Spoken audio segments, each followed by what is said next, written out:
BJP করেন তাই বন্ধ ছিল লক্ষ্মীর ভান্ডার। রাজনৈতিক প্রতিহিংসার শিকার হয়ে ময়নার ৭,০০০ মহিলার লক্ষ্মীর ভান্ডার বন্ধ ছিল দীর্ঘদিন। বিজেপি ক্ষমতায় আসতেই তারা পেলেন অন্নপূর্ণা ভান্ডারের টাকা। সুবিশাল পদযাত্রায় কৃতজ্ঞতা জ্ঞাপন মুখ্যমন্ত্রীকে। রাজনৈতিক প্রতিহিংসার শিকার হয়ে একসময় বন্ধ হয়ে গিয়েছিল সরকারি প্রকল্পের আর্থিক সাহায্য। শুধু বিরোধী দল বিজেপিকে সমর্থন করার অপরাধে বিগত তৃণমূল সরকারের আমলে পূর্ব মেদিনীপুরের ময়না বিধানসভার বাগচা অঞ্চলের কয়েক হাজার মহিলার লক্ষ্মীর ভান্ডার প্রকল্পের সুবিধা আটকে দেওয়া হয়েছিল বলে অভিযোগ। সেই বঞ্চনার বিরুদ্ধে সরব হয়ে দীর্ঘ আইনি ও রাজনৈতিক লড়াই চালিয়েছিলেন রাজ্যের তৎকালীন বিরোধী দলনেতা শুভেন্দু অধিকারী। তার সেই দীর্ঘ আন্দোলনের পর অবশেষে বকেয়া টাকা ফেরত পান বাগচার হাজার হাজার বঞ্চিত মহিলা।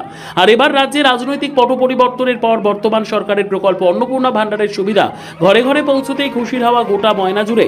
এই আনন্দ এবং কৃতজ্ঞতা প্রকাশ করতেই শনিবার বাগচা অঞ্চলের কাছ থেকে একটি সুবিশাল পদযাত্রার আয়োজন করা হয়েছিল স্থানীয় বাসিন্দাদের পক্ষ থেকে।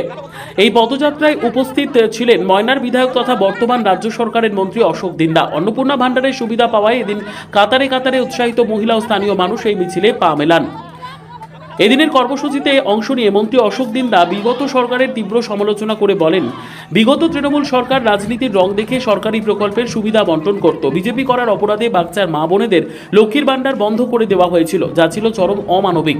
শুভেন্দু অধিকারীর দীর্ঘ লড়াইয়ের পর সেই মায়েরা নিজেদের অধিকার ফিরে পেয়েছিলেন।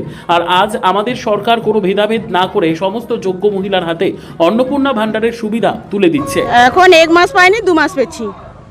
বলছি যে আগে যে সরকার ছিল, তৃণমূল সরকার ছিল, সেই সময় এই বাগচা অঞ্চলের প্রায় 6 মাস লক্ষ্মীর ভান্ডারটা বন্ধ রেখেছিল। কেন সেটা উপর থেকে ছেড়ে দেওয়া হয়েছে, এখান থেকে বন্ধ করে দিয়েছিল বিডিও অফিস থেকে, তারপরে আবার সব কিছুই করে। ওটা আমরা শোনা কথা, বলুন কিসের জন্য বলতে পারবো, ওর বন্ধ রাখা ছিল না। বিজেপি তৃণমূল সবাইকে বন্ধ ছিল, শুধু আমার বলে আমার না। যেখানে আপনার লক্ষ্মীর ভান্ডার বন্ধ করে দিয়েছিল, সেখানে এই সরকার আপনাদেরকে অন্নপূর্ণা ভান্ডার দিচ্ছে, কি বলবেন সরকারকে? এটা যদি সবসময় চলতে থাকে তাহলে ভালো। টুকু মণ্ডল। হ্যাঁ, অন্নপূর্ণা ভান্ডার দিয়েছে, অনেক ভালো বলবো। বিজেপি সরকার অনেক ভালো কাজ করবে যতদিন সরকারে থাকবে। হ্যাঁ, 6 মাস বন্ধ ছিল আমাদের লক্ষ্মী ভান্ডার। 6 মাস আমরা এই যে বিজেপি করি বলেই মনে হচ্ছে দিচ্ছে না, না হলে দিত। টিএমসি করলে হয়তো দিত। বিজেপিতে আসার পরে এখন অন্নপূর্ণা হ্যাঁ সবাই পাচ্ছে। এখানে যতজন বেরিয়েছে সবাই অন্নপূর্ণা পাচ্ছে। আমার নাম দীপালি ভৌমিক, আমি বিজেপির একজন কার্যকর্তা। তারা আজ অন্নপূর্ণা ভান্ডার পাচ্ছে, কি বলবেন? দেখুন, অন্নপূর্ণা ভান্ডার এটা আমাদের রাজ্যের অনেক টাকা থেকে দেওয়া হয়। এখানে বহু দিন ধরে লক্ষ্মী ভান্ডারের সাথে যে চিটিং, যে দুর্নীতি হয়েছে, বহু ছেলেরাও প্রায় 1.5 লক্ষ ছেলেরা লক্ষ্মী ভান্ডার পেত। তো সেগুলোকে আমরা সব বাদ দিয়ে এখন অন্নপূর্ণা ভান্ডার মহিলারা 3,000 টাকা করে পাচ্ছে।